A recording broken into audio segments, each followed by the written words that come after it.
Alright, good morning mga kabagwis. Ayan si Mrs. na yung nagpakawala ng ating mga warrior.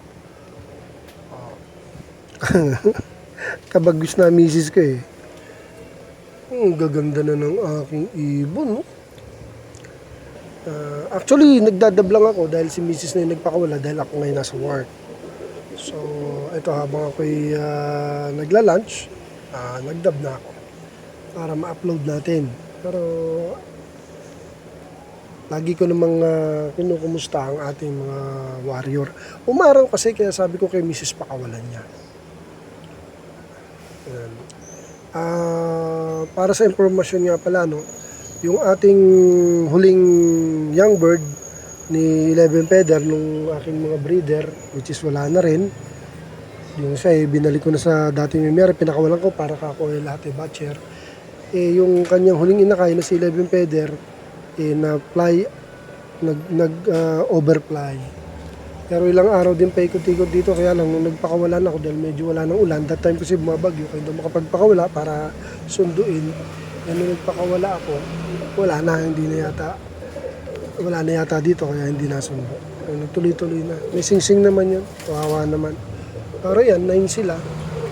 Yung mga yan matitiba yan, nakakapangkasinan, nakakanueva Ecija.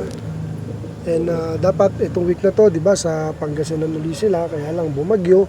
So reschedule yung ating tropa, mga nagdi-deliver kasi yan papuntang Pangasinan. Pero ito palang October na to, ewan ko kasi sabi nila pag October na south na sila. So Batangas, gusto ko yun. Kaya hinihintay ko kung ano magiging sistema ng ating mga kaibigan pag mapapasabay tayo sa delivery nila sa truck. Malaking bagay para nakakalipad. Kahit ganyan po ang aking mga ibon kung saan nakakarating yan.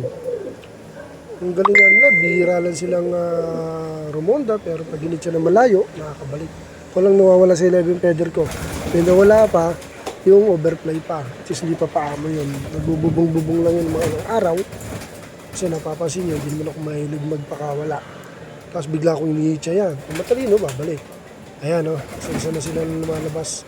Pinabuksan ko yung kulungan. Isa lipad-lipad pa. Ayaw pag-lipad siya. Lumabas ka na. Problema na ito, pag uwi ko mamaya, wala na naman yan. Hindi na naman papasok. Bababad sa mga poste. Magagaling tong natira.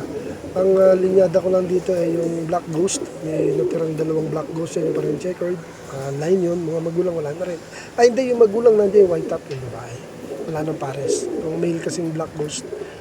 Pinabalik ko na rin sa dati may-ari. Same lang yun sa 11 feather. Doon din na may-ari. Gusto ko kasi lahat namilipad. Gusto ko lahat batcher. Kaya pinakawalan ko na. Total na kunang una ng inakay.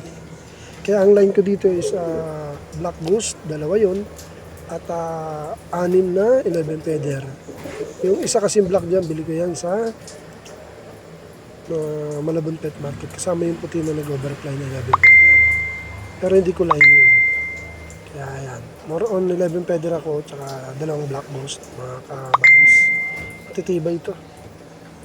Kung di lang ako nag-work, talagang lagi kong papahagis sa truck. Dahil member tayo ng club, ng FPR. Shoutout sa FPR kala Boss John. Ayan, nila na sila. Ayan, labas na! Ito yata yung mag-usawa. Yan, susunod yung checker, yung black ghost. Ganda nito. Nagpares yung black ghost. Yun, yung mukak na checkered. Black ghost line. Tsaka yung aking 11 feather. Yan. Yun. Yung susunod. Pag sumunod yan, sabi nag-habol. Pares niya yan. Hindi pa. Ang tatamad naman ng mga tayo, lumipad. Okay, dito na lang mga kabagis. Thank you for watching.